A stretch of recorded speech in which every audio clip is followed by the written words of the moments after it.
우리의 육신의 몸이 그렇다는 것입니다.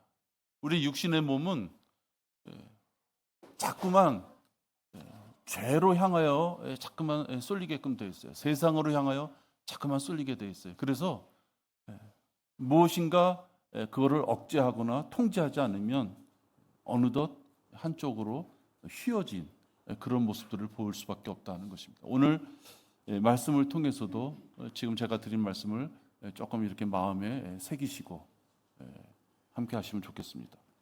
제가 받들어 읽겠습니다. 이런 일들 후에 예수께서 티베리아 바닷가에서 다시 제자들에게 자신을 보이시니 이런 모양으로 보이시더라. 거기에는 시몬 베드로와 디도모라고 하는 도마와 갈릴리 사람 카나 사람 나다나엘과 세베대의 아들들과 주의 다른 두 제자들도 함께 있었는데 시몬 베드로가 그들에게 말하기를 나는 고기 잡으러 가노라 하니 그들이 그에게 말하기를 우리도 너와 함께 가겠노라 하고 나가서 즉시 배에 오르니라. 그들은 그날 밤 아무것도 잡지 못하더라. 이미 아침이 되었는데 예수께서 바닷가에 서 계시나 제자들은 그분이 예수신 줄 알지 못하더라. 그때 예수께서 그들에게 말씀하시기를 자녀들아 너희에게 먹을 것이 있느냐고 하시니 그들이 대답하기를 없나이다라고 하더라. 주께서 그들에게 말씀하시기를 그물을 배 오른편에 던지라. 그러면 찾으리라고 하시더라. 그러므로 던졌더니 고기수가 많아서 그물을 끌어올릴 수가 없더라라고 말씀하셨습니다. 잠시 기도하겠습니다. 아버지 하나님, 저희들 오늘 주님의 말씀 앞에 이렇게 다 모였습니다. 저희들 귀를 열고 마음판을 잘 가다듬고 주님이 주시는 말씀이 우리 마음판에서 씨앗이 잘 뿌리를 내릴 수 있도록 이 시간을 저희들을 간절히 소망하고 있습니다. 아버지 하나님, 오늘 이 말씀을 통하여서 저희들 성장하고 또 이 말씀을 통하여서 저희들 마귀의 미혹에 빠지지 않도록 단단히 붙잡아 매는 귀한 시간이 되도록 인도하여 주시옵소서. 시작하는 시간입니다. 마칠 때까지 마귀가 우리들의 마음을 훔쳐가지 못하도록 주님 보호해 주시옵시고 또 우리들은 마음을 다하여 말씀을 간절히 사모할 수 있도록 인도하여 주시옵소서. 주 예수 그리스도의 이름으로 기도했습니다. 아멘. 오늘 읽은 본문을 보면요, 예수님께서 제자들에게 나타나신 장면이에요. 근데 이게 21장인데요.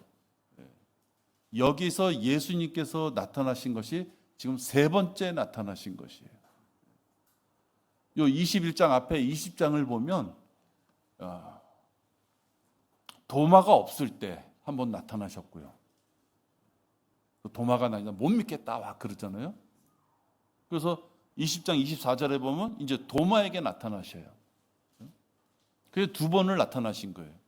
그러고서 이제 21장에 보면 이런 일들 후, 그러니까 두 번째의 부활의 모습을 보여주시고 난 후 예수님께서 다시 제자들에게 자신을 보이신 장면. 그러니까 여기는 세 번째예요. 세 번째. 제가 왜 이게 횟수를 강조하냐면은 제자들의 태도가 예수님의 부활된 모습을 봤음에도 불구하고 그들이 태도가 바뀌어지지 않는 그런 모습을 강조하고 싶어서 그런 거예요. 예수님께서는 이미 그들에게 두 번이나 나타나셨지만 제자들은 뭘 하고 있었어요? 돈 벌러 가자라고 돼 있었던 거예요. 고기 잡으러 가자. 그것도 누가 강조를 해요? 베드로가. 예수님이 두 번이나 분명히 자기들 눈앞에서 죽으셨던 그분, 장사 치르신 그분이 두 번이나 그들에게 보여주시면서 꼭 나를 만져봐야지 알겠느냐, 너희 믿음이 그 정도밖에 안 되느냐고 책망하셨던 분이 세 번째 나타나셨을 때 그들이 변화된 것이 아니라 제자들의 어떻게 보면 대표격이 되는 이 베드로가 이걸 한다는 말이 고기 잡으러 가자라고 했을 때 거기 있던 제자들이요, 제가 이거 한번 세봤어요. 그때 7명이에요. 보면 베드로, 도마, 카나 사람, 나다나엘, 세베대의 두 아들, 다른 제자 둘, 총 7명이에요. 베드로가 고기 잡으러 가자 했을 때 나머지 6명이 고민하지 않아요. 여기 보면 즉시 우리도 너와 함께 가겠노라. 그리고 즉시 배에 오르니라.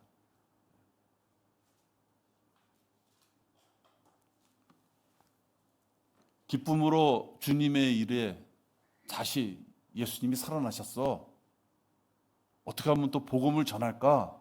예.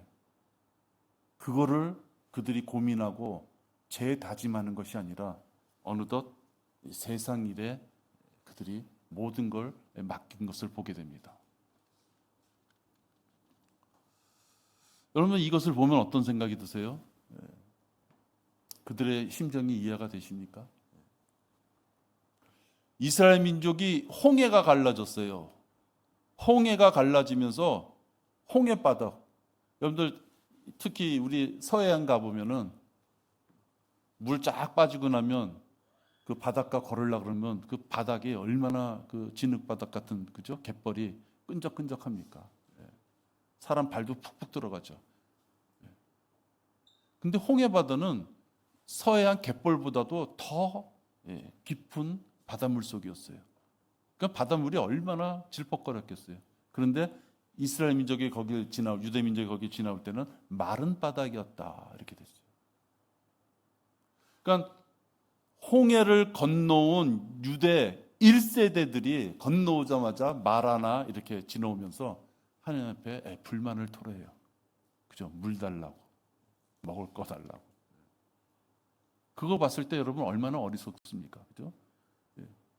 하나님이 행하신 기적을 통해서 그들이 홍해바다를 건너온 경험, 그것을 자기가 직접 당했던 사람임에도 불구하고 하나님 앞에 투덜댈 수 있는 게 사람이에요. 그러니까 여기 지금 제자들도 자기 눈앞에 부활된 예수님의 모습을 봤음에도 불구하고 육신의 이 죄의 속성이 얼마나 강하면 그걸 다 무시해버리는 거예요. 여러분, 돌아가신 어머니가 여러분 눈앞에 나타났다고 생각해 보세요. 우리 흔히 말하는 이수신 장군이 여러분들 눈앞에 나타났다고 생각해 보세요. 제자들은 두 번이나 그 모습을 보고 대화까지도 나눠서, 그렇죠? 예수님의 옆구리에다 손까지도 이렇게 대봤던 자들이 예수님이 부활하신 그 위에 그들의 모습이 변하지 않는 걸 봐요.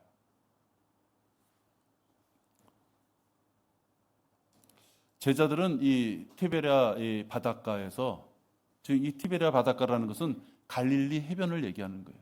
갈릴리 바다를 얘기하는 거예요. 전문적인 어부들이었다 하는 거예요. 그 넓은 바닷가 중에서도 그 물결에 따라서 어디를 가서 그물을 쳐야지 물고기가 많이 잡힐 수 있다는 것을 너무나도 잘 아는 전문적인, 낚시꾼들도 그렇죠. 아무 데나 가서 그냥 낚싯줄 던지는 게 아니라 그 포인트라 그러잖아요. 물고기가 잘 보이는 곳. 그게 그 사람들의 노하우죠. 바로 이 어부들, 제자들이었던 이 어부들도 그런 전문적인 어부들이었다는 거예요. 꾼이었다는 얘기죠. 근데 그들이 제자들의 길을 버리고 세상으로 돌아간 그들의 손에는 아무것도 건진 게 없었어요. 나가서 즉시 배에 오르니라. 그들은 그날 밤 밤새도록 한 거예요. 그들은 그날 밤 아무것도 잡지 못하노라.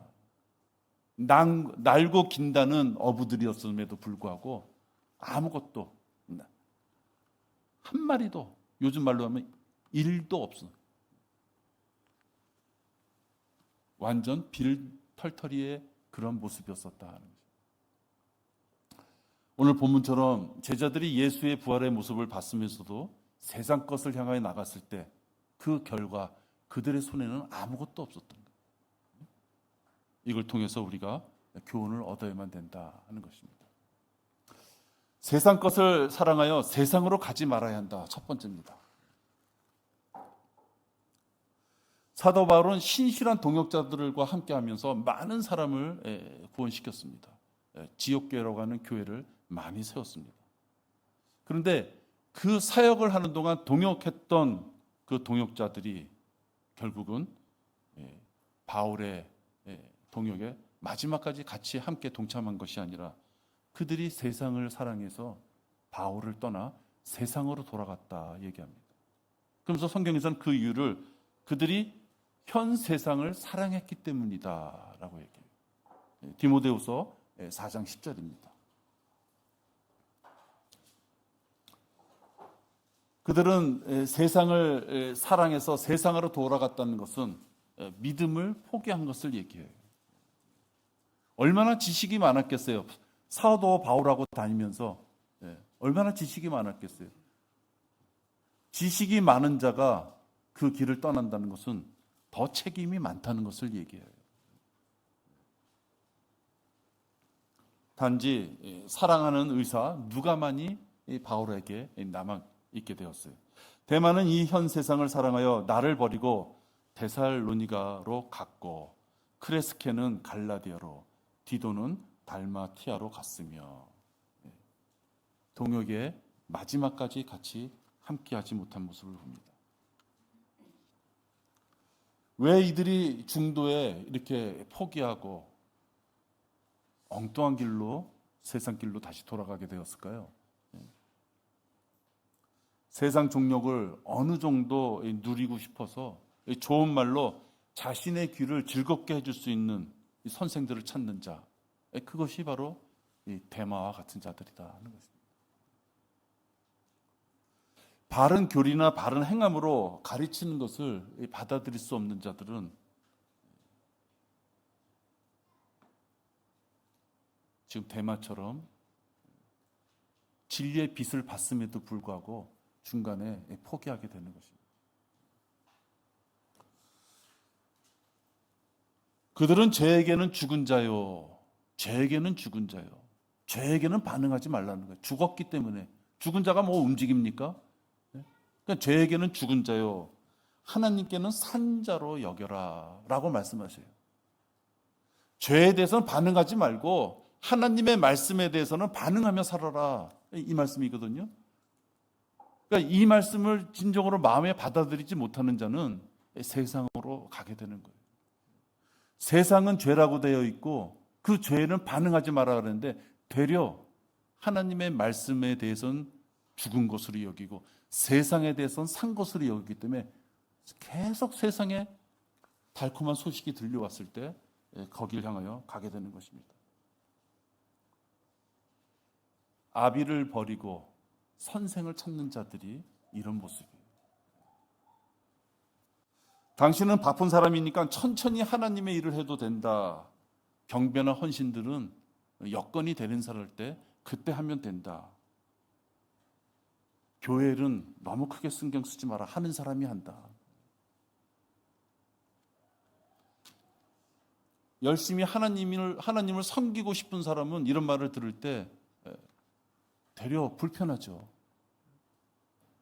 하나님이 나에게 주신 그 감사함을 가지고 하나님의 일을 하고 싶은데 자꾸만 천천히 해도 돼. 더 형편이 좋아지면 해. 그런 얘기 들을 때 싫죠. 근데 반대로 하나님 앞에 다가설 수 있는 그러한 준비가 안 된 자가 이런 말을 들으면 얼마나 달콤하겠어요. 얼마나 달콤하겠어요. 여러분, 이런 목사들은 삭군 못 산 거예요. 그 혼이 죽든 말든, 그 혼이 하나님 앞에 갔을 때 얼마나 수치스러운 모습으로 가든 말든 나는 모를 바고 좋게 겸사겸사 그냥 얼굴 붉히지 말고 1년에 한 번 나와도 좋으니까, 어쩌다 한 번 나와도 좋으니까 편하게 지내. 그렇게 얘기하는 건 저주받을 가짜 목사인 거예요. 교인들을 푸른 초장의 꼴로 인도하지 않고 계속해서 세상 것에 대해서 기웃거리는 어리석은 이 교인들에게 바쁘면 천천히 주를 섬겨도 된다는, 하나님이 허락하시지 않은 이 저주스러운 관용을 베푸는 자, 그에게 전혀 그런 관용을 베풀 수 있는 어떠한 것도 주지 않았음에도 불구하고 그가 관용을 베푸는 거예요. 천천히 해. 자기를 그 목사의 입을 통해서 성장하고자 하는 그 어린 양의 영과 혼을 말라 죽이는 자예요. 자기를 쫓는 그 어린 양들이 그리스도의 심판석에 갔을 때 수치스럽게 빈손으로 예수님을 만나게 하는 그런 목사다 하는 거예요. 그렇죠? 재촉을 해서 엉뚱한 길로 가지 않게 올바른 말씀을 전해서 이 땅에서 생명이 있는 동안 그의 손에 하나님 앞에 잘했다고 칭찬받을 수 있는 것, 불로 태웠을 때 그래도 손에 남을 수 있는 것, 그런 것들을 준비할 수 있는 시간을 잃어버리지 않도록 재촉해야 될 목사가, 자기 교인의 생명이 10년, 20년, 단 한 달 남을지 그것도 알 수 없는 자가 그런 식으로 성도한테, 교인들한테 얘기한다는 것은 가짜 목사의 그런 표본적인 모습이다 하는 것입니다.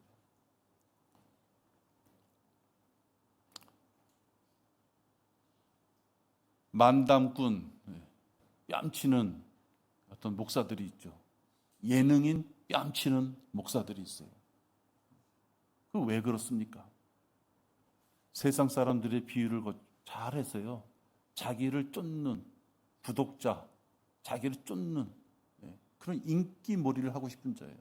그래서 그들이 이 TV나 어떤 그 만담 프로에 나오면요, 이게 뭐 개그맨보다도 더 저질스러워. 아주 창피한 것은 말이죠, 사회자나 이런 사람들이 무슨 목사님 이래서 부른다는 거예요. 창피해 죽겠어요. 그 목사 입에서 예수의 예자도 나오지 않고 어떻게 하면 부부의 결혼 생활을 잘할 것이냐, 어떻게 하면 고부간의 갈등을 잘 막을 것이냐.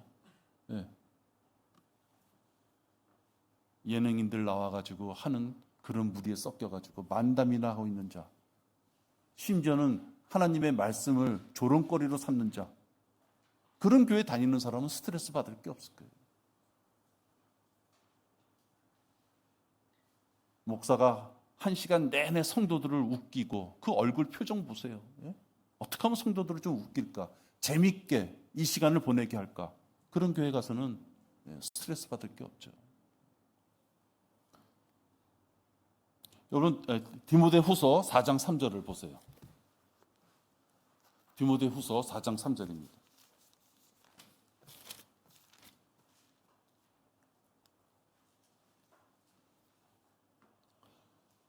때가 이르르니 사람들이 건전한 교리를 견디지 못하고 그들 자신의 정욕에 따라 가려운 귀를 즐겁게 해줄 선생들을 많이 두리라. 또한 그들이 그들의 귀를 진리에서 돌이켜 꾸며낸 이야기로 돌리리라. 그런 자들이 하는 짓거리인 거예요. 목사 타이틀을 달고 개그맨처럼 말장난하는 자, 그런 자를 부러워하면 안 되죠. 그 자들의 교회가 얼마나 큰지, 재정이 얼마나 많은지, 얼마나 많은 프로그램으로 자기 성도들에게, 자기 교인들에게 문화적인 혜택, 물질적인 혜택을 주는지 저는 잘 모르겠습니다만, 덕담이나 하면서 연예인 불러다가 전도대회를 합시고 하는 그런 세상 교회를 부러워하면 안 되죠. 제가 한 4, 5일 됐습니다만 우리 집 앞에 한성교회라고 큰 교회가 있는데요, 저번에 또 윤한기인가 윤복희가 왔다고 또 하더니 또 이번에는 또 윤형주, 또 금잔디가 왔대요. 금잔디. 전에가 그랬어요. 그 논아주는 흔히 말하는 권사님 같다고 표현되는 그런 사람들이 이렇게 돈 쓰고 꼭 이렇게 해야만 됩니까? 할 말이 없죠. 이렇게 해서 모아다가 다 주면 목사가 그 사람들한테 다 죄에 대해서 얘기하고 지옥에 대해서 다 얘기합니까? 다 모아놓고 이제 먼저 흔히 말해서 설교하고 먼저 연예인 나오면 다 가잖아요. 그죠? 그런 식의 전도, 우린 구령이죠. 우리는 혼을 이겨온다. 마귀의 자식으로부터 하나님의 자녀로서 그 혼을 구원받는다는 것을 여러분들에게 기회를 주셔서 여러분들이 밖에 나가서 요번에 우리 주에 요번에 금잔디가 옵니다. 윤영주가 옵니다. 그 얘기하는 것이 아니잖아요. 그렇죠? 그런 교회를 부러워하면 안 되죠. 그런 교회 분위기를 부러워하면 안 되죠. 그런 교회 부담 없이 다닐 수 있는 것을 부러워하면 안 된다는 거예요. 만약에 그걸 부러워한다. 만약에 내 마음에 그런 것이 자기 마음에 동감이 간다는 분들은 십자가의 보혈로 내가 지옥에서부터 구원받은 자인가? 내가 그 사실을 마음으로 믿고 내가 구원받은 자인가를 자기 구원을 심각하게 생각해야 되는 거예요. 세상 사람이나 돈, 정욕, 거짓 교리 이런 오염된 누룩들로 해서 상처를 엄청 받은 어떤 우리 성도가 있다고 한다면 여러분 그 상처는 말씀의 칼로 그 환부를 도려낼 수 있는 시기가 있을 때 도려내야 되는 것이에요. 만약에 말씀으로 하나님께서 나에게 그 환부를 도려내는 시기를 강하게 내 마음에 찔림을 줬다 그러면은 그 시기에 도려내야 되는 거예요. 그 시기를 놓치면요, 나중에 그 누룩이 깊숙이 박히면요, 빠지지가 않아요. 어저께 우리가 세탁소에 드라이 하나 맡겼는데요. 도로 찾아갔어요. 왜냐하면 맡겼는데 목적한 만큼 안 됐어요. 그랬더니 그 세탁소 사장이 나는 묻지도 않았는데 자기 50년 했대요. 자기가 50년 하고 자격증이 저렇게 많대요. 난 그거 물은 게 아닌데. 그래서 그 사람이 하는 얘기가 뭐냐? 아무리 더러운 거라도요, 딱 더러웠을 때 금방 가져오면요, 웬만한 건 요즘 세제가 좋아서 거의 다 빠진대요. 그런데 이게 조금 돼가지고 이게 완전히 진짜 천하고 같이 하나가 된 그러한 오염물질들은 도저히 뺄 수가 없다. 아예 그냥 변색이 돼버린다는 거예요. 그건 빠질 수가 없는 거예요. 자기 세탁소 50년 됐다는 거 막 강조하더라고요. 그래서 우리가 그러냐고 그러고서 이제 왔어요. 여러분, 내 마음속에 이거 좀 잘못된 거구나. 내 마음속에 이건 자꾸만 하나님 때 가는데 불편함을 주는 거구나. 그런 것이 있다면 그것이 바로 누룩인 것이에요. 그 누룩 때문에 내가 하나님의 자녀로서 성장하는 것에 방해를 받는 거예요. 그러면 그건요, 빼야 되는 거예요. 그 누룩을 품고 가면 나중에는 빼고 싶어도, 수술하고 싶어도 빠질 수가 없는 거예요. 그 누룩 때문에 병들어서 누워있는 자기의 쓸쓸한 모습을 자기가 보게 되는 거예요. 그때는 이미 늦은 것이다. 내가 설마 이 민기적거리고 자꾸만 늦추다 보면요, 나중엔 돌이킬 수 없는 그 순간을 맞이하게 된다는 거지. 그렇기 때문에 목사가 그것을 지적하는 거예요. 일주일에 한 번 뵙는 여러분들하고 덕담이나 하고 헤어지면 무슨 스트레스가 있겠어요? 그죠? 그냥 그 짓을 하면 안 되는 거죠. 바울도 자신이 세운 교회에 대한 염려로 많은 기도를 해요. 바울이 세웠고 바울이 구원시킨 자들이 있는 그 교회인데도 불구하고 바울도 선교 여행의 절반을 자기가 이미 세운 교회를 다시 방문해야만 되는, 그들의 영적 상태를 계속 두들겨 봐야만 되는 그러한 생애를 살았어요. 고린도서 11장 28절에 보면요, 바울도 그랬구나. 우리 교회만 있는 문제가 아니라 육신의 껍데기를 짊어지고 있는 상황에서는 누구든지에게 발생될 수 있는 일이었겠구나. 우리가 알 수 있는 거예요. 그러니까 우리도 그러한 육신적인 모습에 노출되면 안 되겠구나라는 걸 알 수 있다 이거예요. 그 외부의 일들 외에도 날마다 그 외부의 일이라는 것은요, 심하게 고난을 받는 걸 얘기하는 거예요. 그 윗부분에 보면 그렇게 나와 있어요. 나에게 밀려드는 것은 모든 교회에 관한 염려다. 바울이 믿음이 없어서 염려, 걱정을 하는 것이 아니라요.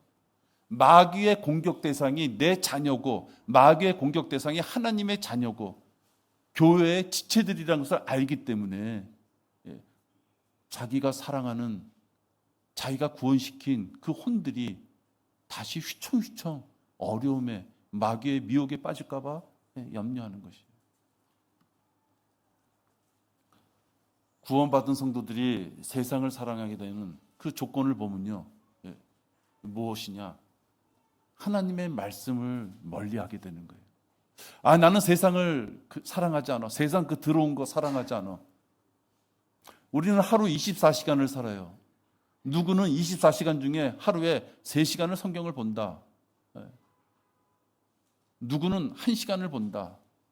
양이 절대적이진 않지만 똑같이 주어진 24시간 중에 내가 하나님하고 교제하는 기도나 찬양이나 또는 말씀을 보는 거나 또는 지세들끼리 모인 교제를 통해서 서로 간증을 나누거나 이런 시간들이 줄어들면 줄어들수록 그는 세상에 가까이 가는 거예요. 그걸 부인하시면 안 돼요. 세상으로 나는 가지 않아.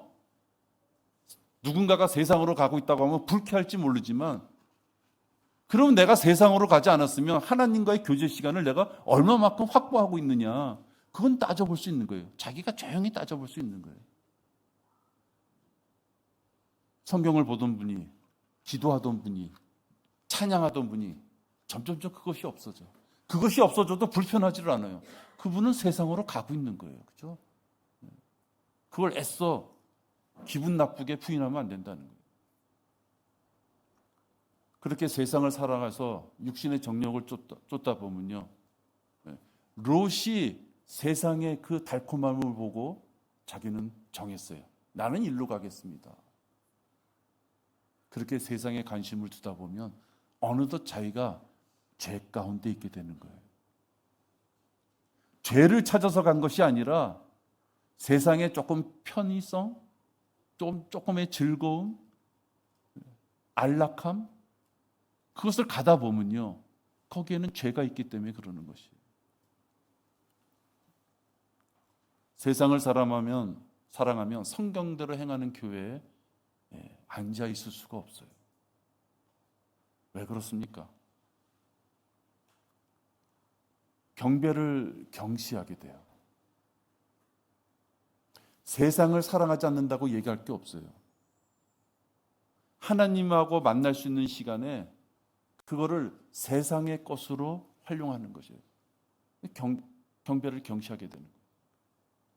성경 지식도 없게 돼요. 복음도 전파하지 못하게 돼요. 경건의 훈련에도 관심이 없어요. 누군가가 구원받고도 지금 제가 말씀드린 것처럼 경배나 성경 지식이나 또 복음 전파나 경건의 훈련에 관심이 없다면 그가 어느 한순간에 예수님을 구세주로 마음속 깊이 영접했다 그래도 그의 삶은 지금 마귀의 손에 있는 거예요. 우리는 천사도 흠모하는 하나님의 아들들이 되는 신분을 가졌어요. 그럼에도 불구하고 고집스럽게 계속 마귀의 종처럼 살고 있는 거예요. 하나님의 자녀로 살지 않으면 마귀의 종처럼 사는 거예요. 둘 중에 하나인 것이에요. 중간지대가 없단 말이에요.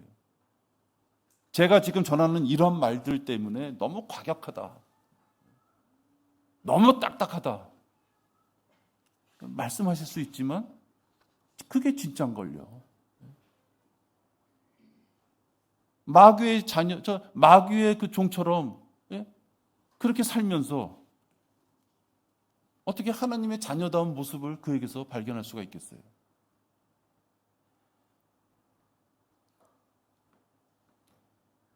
죄를 지적하시는 하나님의 말씀에 대해서 반감을 갖게 되어 있어요. 그러다 보면요, 지체들 간의 교제도 어긋나 버리는 것이에요.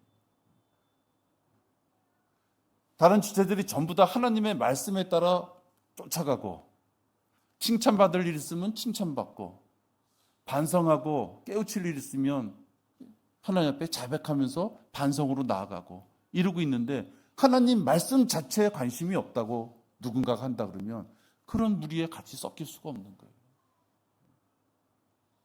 그건 냉정한 거예요.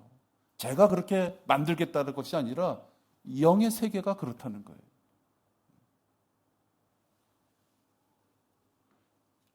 같이 함께 시작한 믿음인데 중간에 탈락하는 자가 그래서 나오는 거예요. 오염된 누룩을 품고서는 세상에 살 수 없어요. 우리가 같이 함께 살 수 없어요. 얼마나 거북하고 그 누룩 때문에 얼마나 힘들어요. 그걸 빼버리면 되는데 자기가 고집으로 그 누룩을 계속 붙잡고 있으면 얼마나 힘드냐 하는 것이에요. 어려운 당할 때 세상으로 가지 말아야 됩니다. 오늘 사도 바울 얘기했지만 박해와 고난이 오면 우린 일반적으로 도망가고 싶어요. 편안함이 있는 곳으로, 온건함이 있는 곳으로 도망가고 싶어요. 근데 바울을 보면 고린도서 11장 23절 그 이유를 보면 그는 포기하지 않아요. 바울처럼 하나님의 일을 하는 그러한 아주 기쁨이 되는 자랑스러운 일을 하는 그러한 일꾼도 하도 매를 맞아서 그 수를 헤아릴 수도 없고 빈번히 감옥에 갇히고 죽을 고비를 여러 번 당하는, 그 밑에는 뭐 우리가 잘 아는 구절이죠. 그러한 바울의 생애를 봤을 때 여러분, 지금 우리가 바울만큼 고난을 당하고 있느냐 생각하면 그렇지는 않다는 거예요.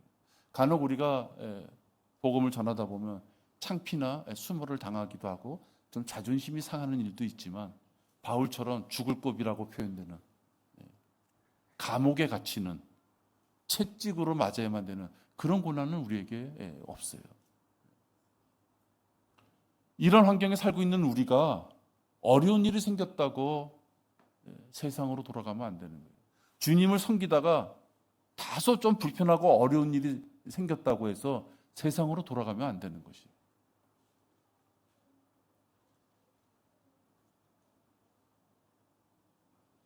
직장이나 건강, 돈 문제가 심각해서 나는 하나님을 소홀히 할 수밖에 없는 어떤 형편이 돼버렸다 라고 자기의 그 형편을 타당한 이유로 하나님 앞에 제시하겠다고 하는 자, 그는 결코 그 문제를 해결할 수 없어요. 하나님이 주신 화평과 위로 가운데 그가 거할 수 없어요. 왜? 바울 같은 분도 죽을 고비라고 표현되는 그 고난을 겪는데, 우리들 기껏해야 돈 때문에 어떤 직장 문제, 그런 것들 때문에 받는 고통이 하나님 앞에 가서도 내가 이유로서 될 수 있다고 생각한다면 하나님이 그를 어떻게 보시겠느냐 하는 거예요. 어려움이 닥쳤지만 이 어려움이 있다고 해서 왜 내가 하나님의 말씀으로부터 지금 내가 멀어졌구나, 내가 왜 그래야만 됐지라고 하나님 앞에 어려움이 있지만 하나님의 관계만큼은 내가 놓치지 않게끔 내가 깨어나 있을 수 있게 해주세요라고 하나님 앞에 다가서는 자가 있다면 그 자는 하나님의 위로와 평안을 진짜 넘치도록 담을 수 있는 그 그릇으로 만들어지고 있는 자예요.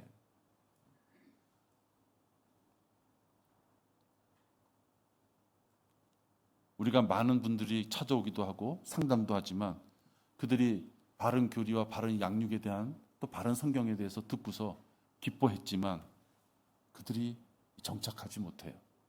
왜 그런지 아세요? 교회가 너무 빡빡해.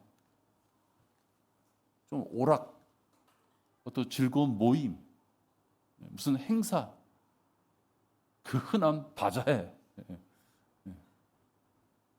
좀 뭐라도 있으면 좀 숨통이 틀 것 같은데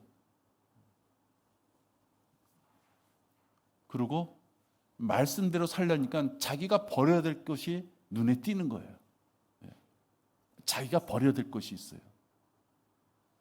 그 버려야 될 것을 고민하는 그 어려움이 있잖아요. 그거를 포기하고 싶은 것이. 이 교회만 안 나오면 내가 고민할 거 없는데, 내가 이 교회만 안 나오면 복음 전하는 거 신경 쓸 거 없는데,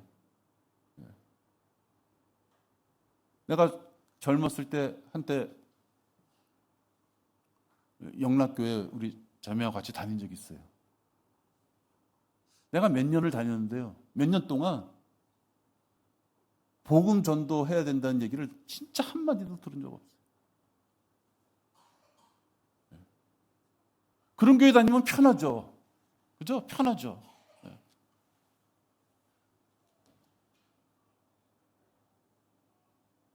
바른 진리를 알아도 그 바른 진리로 살기 위해서는 자기의 버릴 것을 염려하는 자는 같이 갈 수 없는 거예요. 10년, 20년을 같이 있어도요, 아무리 귓가에 수많은 지식을 들었어도 자기가 그 누룩 때문에 하나님 앞에 서지 못하고 있는데 그 누룩을 갖고 있으면 그냥 그건 끝나는 거예요. 10년, 20년, 100년을 다녀도 무슨 의미가 있어요? 하나님 보시기엔 더 고집스러운 자죠, 그 자가. 성도들에게 주어지는 그리스도와 함께한 공동 상속자의 영광은 예수 그리스도의 복음대로, 예수 그리스도가 우리에게 주는 말씀대로 살고자 고난을 당한 자들에게 주는 차별화가 된 유업인 거예요. 분명히 예수님의 말씀대로 살려면은 우리들에게 고난과 어려움이 있다는 것을 예수님도 아시고,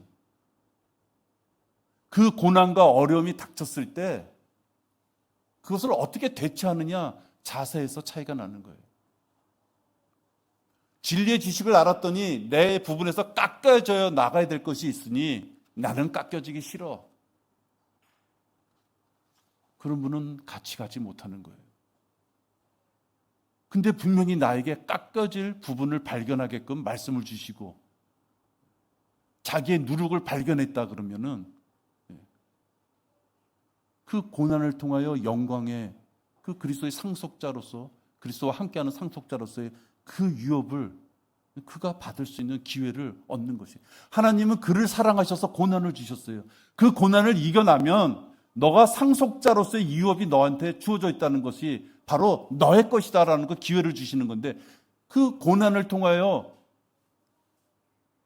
우리들에게 그 귀한 유업을 주시려고 했더니 되려 나 그 고난 때문에 그냥 떠나겠습니다. 그거밖에 안 되는 거예요.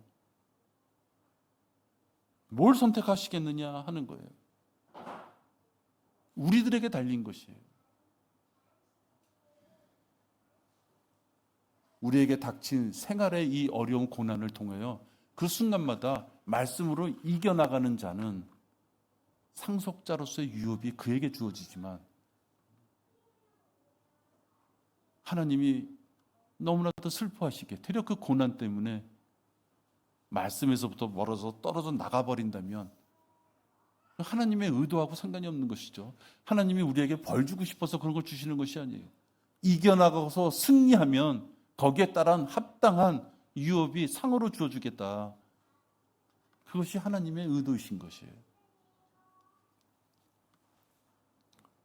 세상으로 가지 말라. 마귀의 미혹을 따르면 세상으로 가게 되어 있어요. 그래서 우리는 개인이나 교회나 다 항상 깨어 있어야 돼요. 깨어 있으려면 말씀을 알아야 돼요. 우리에게 뭐라고 말씀하셨는지 그 말씀을 알아야지 깨어 있죠. 말씀을 알지 못하는데 깨어 있을 수가 없어요. 이제 성령께서 분명히 말씀하시나니 마지막 때에 어떤 자들이 믿음에서 떠나 미혹하는 영들과 마귀들의 교리들을 따르리라. 우리 서울 선교 침례교회에서 목사가 전하는 이 말이 교리에 맞지 않다. 그럼 여러분들이 이 교회에 나오시면 안 되는 거죠. 송구창 목사가 여러분들에게 전하는 말이 교리에 어긋나는 말이다. 그럼 여러분이 송은찬 목사를 설교를 전하는 강대상에 세워놓으면 안 되는 것이죠.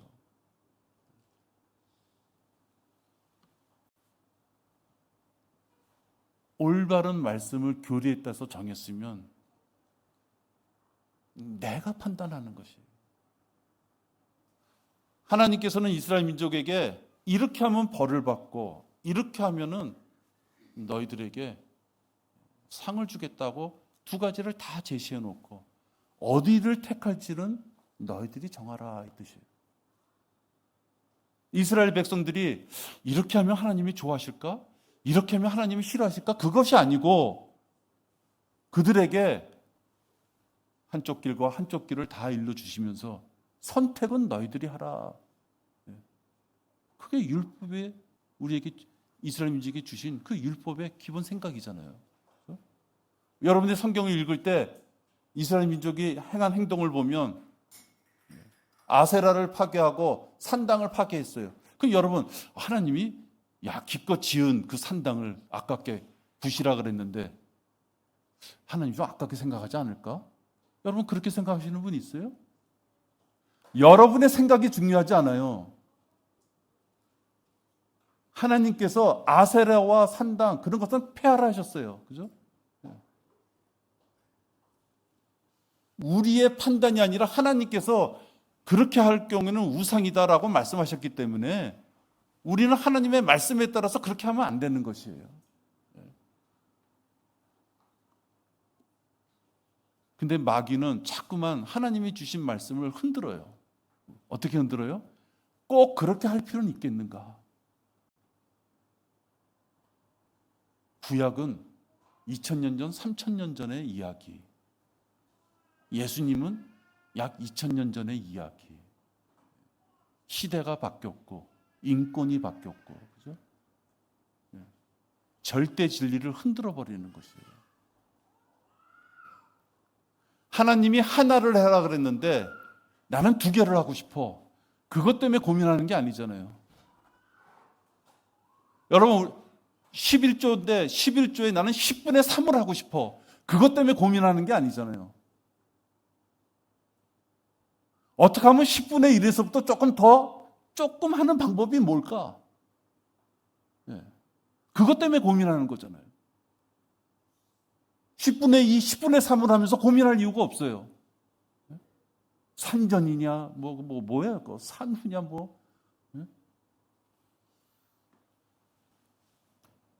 마귀는 자꾸만 하나님의 말씀대로 하지 않아도 될 수 있다는 그 여지를 자꾸만 만들어 주려고 그러는 것이에요. 거기에 미혹되면 안 되는 것이에요.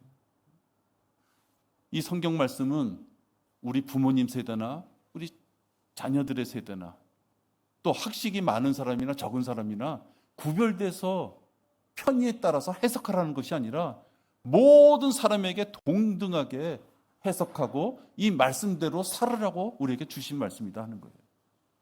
근데 마귀는 자꾸만 각자의 형편에 따라서 유두리가 있는 것처럼 자꾸만 미혹하는 거예요.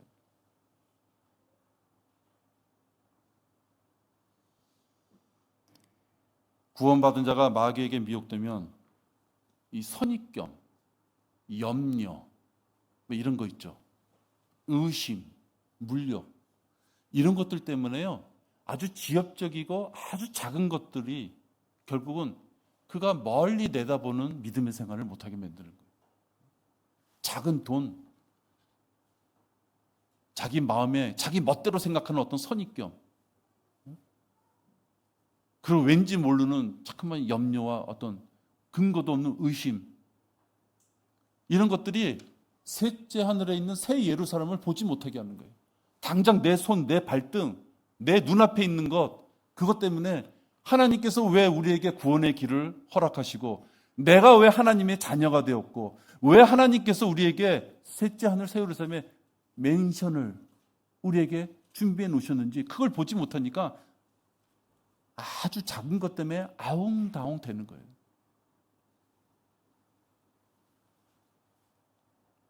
작은 것들밖에 못 보게 되면요, 시기와 질투라는 칼을 쥔 분리의 영이 들어오기 쉬운 거예요.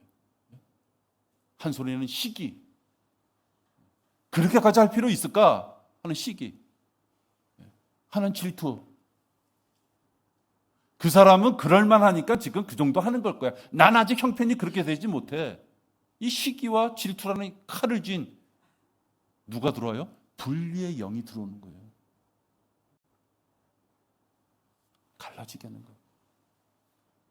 그래서 하나님의 말씀으로 책망과 바른잡음과 훈육, 그런 것들을 성경 공부나 목사의 설교를 통해 들려올 때도 자기의 가시를 건드리는 것처럼 불편해지는 거예요. 여러분, 다른 사람 불편하게 만드는 거 좋아하는 사람은 없어요. 진짜 그런 사람은 별로 없어요. 워낙에 독한 사람 아니면 그런 사람은 없을 거예요. 다른 사람을 불편하고 어렵게 만들고 웃을 수 있는 사람은 그건 보통뿐이 아니에요. 그죠? 우린 다 좋게 지내고 싶어요. 목사하고 교회 성도들하고도 잘 지내야죠. 잘 지내야죠. 서로 부족한 것도 품어주고 위로하고. 그러나 교리적으로 잘못돼서 마귀가 좋아하는 길을 가고 있는 것을 우리가 알게 된다면 목사하고 우리 지체들하고도 좋게만 지낸다, 그건 있을 수가 없는 거예요. 우리 지체들끼리도 마찬가지예요. 맨날 만나서 덕담이나 하고 헤어진다면 그런 만남은 의미가 없어요.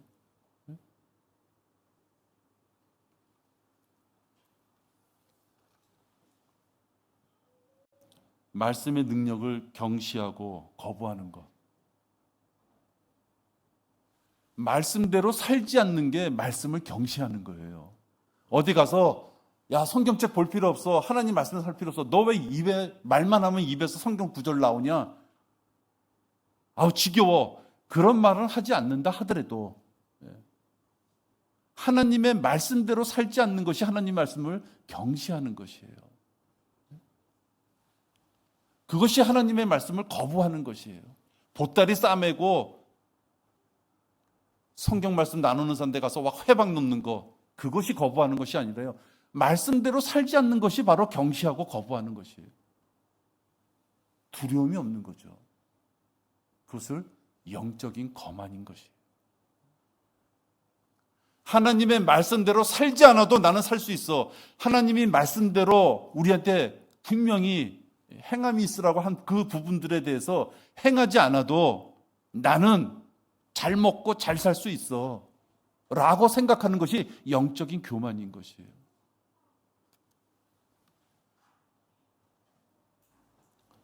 그 거만 때문에 사소한 것들에 열받아서 더 중요한 것을 보지 못하는 소경이 된다면 그는 자기만 실족하는 것이 아니에요. 자기 가족, 자기와 교제 나누는 주변 사람들, 지인들, 그런 자들까지도 같이 실족하게 만드는 것이에요.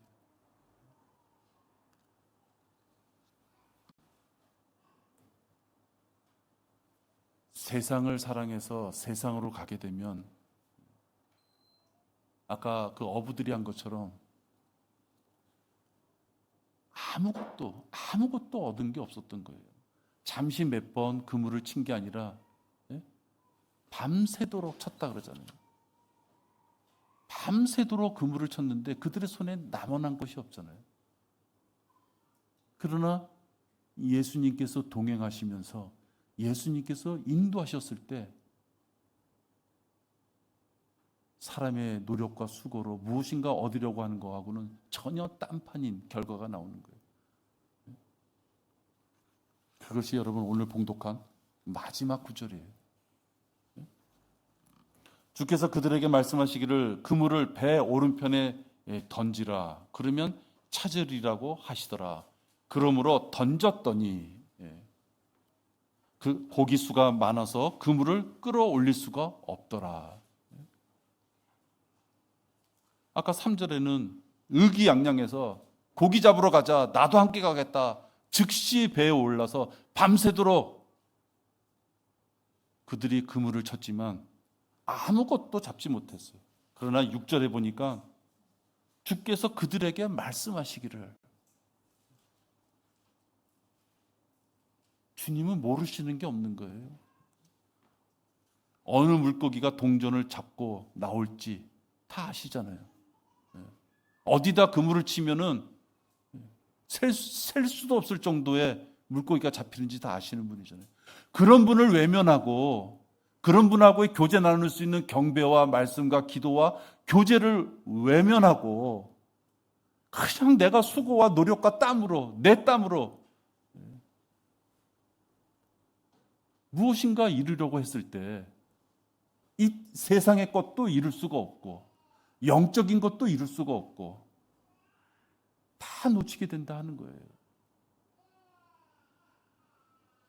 여러분과 제가 나누는 이 교리가, 하나님 주신 이 바른 교리가 어긋난 게 아니고 틀림없이 이 교리가 맞다고 생각하시면 이 교리대로 우리는 다 살아야 되는 거예요. 하나님께서 이 길을 가면 너희들에게 심한 벌을 주시겠다고 분명히 말씀하신 그 길을 가면 안 되는 거잖아요. 그렇죠? 하늘의 별처럼 바닷가의 모래처럼 네 자손이 창대해지리라 라고 말씀하신 그 길, 믿음으로 따라오는 그 길에 가면 창성할 수 있는 그 모든 복이 다 있다고 하신 그 길을 일러주셨기에 우린 그 길을 가야만 되는 것이에요. 우리 중에 단 한 명도 하나님께서 기뻐하시지 않는, 하나님께서 얼굴을 돌리실 수밖에 없는 그 길을 가기를 우리는 원하지 않아요. 세상으로 가지 말아야 됩니다. 하나님의 말씀을 간절히 찾고, 당장은 내 앞에서 속이 터져서 답답한 마음이 있을지 몰라도 그 고난을 주신 것은 그 고비를 넘겨내서 이겨나라고 그 고난을 주신 것이에요. 여러분들에게 간절한 마음으로 전합니다. 네, 기도하겠습니다.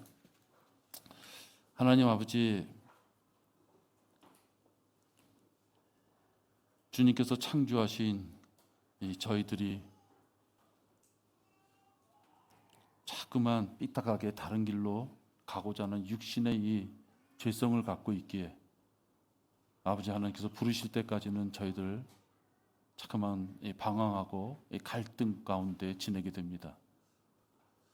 그러나 아버지 하나님, 저희들 표대를 놓치지 않고 자꾸만 우리의 치우친 그런 면이 있다면 우리가 자꾸만 수정하고 우리 자신들을 말씀으로 치며 올바른 길을 갈 수 있도록 저희들에게 함께하여 주시옵소서.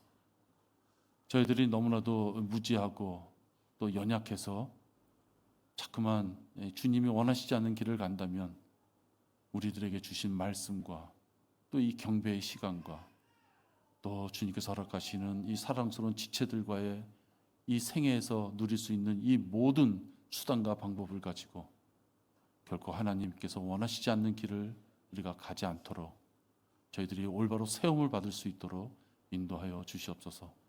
서울선교 침례교회 우리 회원뿐만이 아니라 이 설교를 듣고 있는 많은 자들도 올바른 교리 가운데 주님 앞에 성장해 갈 수 있도록 인도하여 주시옵소서. 주 예수 그리스도의 이름으로 기도했습니다. 아멘.